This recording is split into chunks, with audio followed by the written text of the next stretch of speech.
खुलुमबाय स्टुडिय'आव आं उदांस्रि मुसाहारि 18थि बोसोरसालिया जथुमा आरो गोदान फरायसाफोरखौ बरायनाय हाबाफारि लादों। नोंगौ बड'लेण्ड मुलुग सोलोंसालि दालाइसा दुलाराय बर' फरायसा आफादनि बानजायनायाव दिनै 18थि बोसोरसालिया जथुमा आरो गोदान फरायसाफोरखौ बरायनाय हाबाफारि लादों। बे 18थि बोसोरसालिया जथुमा आरो गोदान फरायसाफोरखौ बरायनाय हाबाफारि बायदियै फुंबिलि समाव आफादनि फिरफिलाखौ बिरहोनाय जायो। बे 18थि बोसोरसालिया जथुमा आरो गोदान फरायसाफोरखौ बरायनाय हाबाफारि बायदियै फुंबिलि समाव आफादनि फिरफिलाखौ बिरहोनाय जायो आरो बड'फानि मुसुखायाव बिबार बावनायजों लोगोसे मुंख्लंफोरनि सावगारियाव बिबार बावो। बेबायदिनो बड'लेण्ड मुलुग सोलोंसालि दालाइसा दुलाराय बर' फरायसा आफादनि गोजाम बिबानखौ सिफायनानै गोदानै जिअ'ग्राफि बिफाननि 3थि फरायसमनि फरायसा बिजिरगिरि नार्जारिनो आफादगिरि बिबान आरो गाहाय नेहाथारि महरै बाय'टेक बिफाननि 3थि फरायसमनि फरायसा मुसुखा नार्जारि बिथांमोननो गथायबाय। बे हाबाफारियाव सानजौफु समाव गेवलां मेल हाबाफारि लायो। बे हाबाफारियाव गाहाय आलासि महरै दुलाराय बर' फरायसा आफादनि आफादगिरि दिपेन बर'आ नुजाथिफैयो आरो बेजों लोगोसे बड'लेण्ड मुलुग सोलोंसालिनि vice chancellor doctor Babulal Ahuja, Bodoland मुलुग सोलोंसालिनि रेजिस्ट्रार डक्टर सुबुं बसुमतारी, बड'लेण्ड मुलुग सोलोंसालिनि academic registrar doctor Manjil Basumatary आरो बड'लेण्ड मुलुग सोलोंसालिनि प्रफेसार बिथांमोन आरो बड'लेण्ड मुलुग सोलोंसालिनिनो फरायसाफोर आरो गुबुन गुबुन फरायसालिमाफोरनि फरायसाफोरा बाहागो लादों।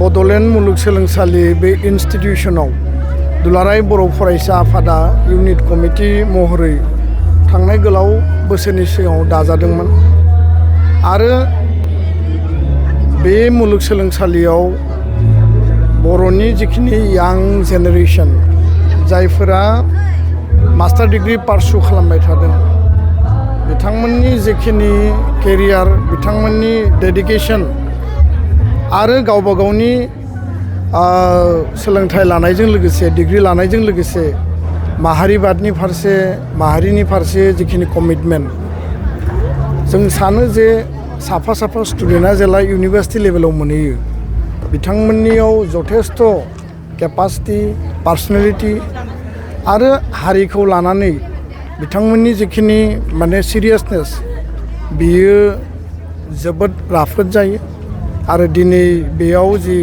18थि फ्रेशमेन ससियेल आरो मैया बड'लेण्ड इउनिभार्सिटि इउनिट कमिटिनि निउ बडि फर्मेशन बयबो बेयाव बाहागो लादों। आं गोजोननाय मोन्दों जे जोंनि आगुनि एबसुनि इउनिटनि दैदेनगिरि बिबानगिरि बिथांमोनाबो दिनै बेयाव फैदों।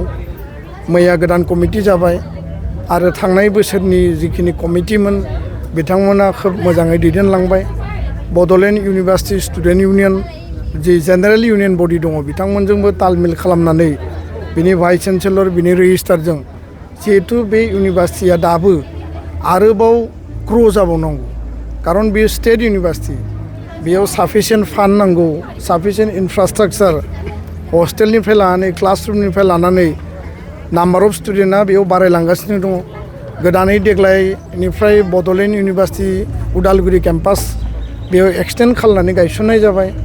जथेस्थ इस्युस दङ, टाइमलि रिजाल्ट नांगौ, क्वालिटि रिजाल्ट नांगौ, जोंनि फरायनायनि एनभायरनमेन्टआ मोजां जानांगौ। बेफोर इउनिट एबसु कमिटिनि मेन रल एन्ड रेसपन्सिबिलिटि आरो स्टुडेन्ट कमिउनिटिखौ इउनाइटेडलि लाखिनानै माहारिनि सार्थनि थाखाय गावनि फरायनायजों लोगोसे माहारि दानायनि आरो माहारिखौ रैखानाबेक्षन होनायनि रेसपन्सिबिलिटियाबो बिथांमोननि। आं बेखायनो दिनै खावलायदों जे इउनिभार्सिटि लेभेलनिफ्राय कलेज लेभेलनिफ्राय दुलाराय बर' फरायसा आफादाव may it be in central district or wherever बिथांमोना लिडारशिपखौ लाफैनांगौ आरो हारि दैदेननायनि, हारि दानायनि खामानिखौ मावनांगौ। जथेस्थ स्टुडेन्टफ्रा बाहागो लाफैदों, कलेजनिफ्रायबो फैदों।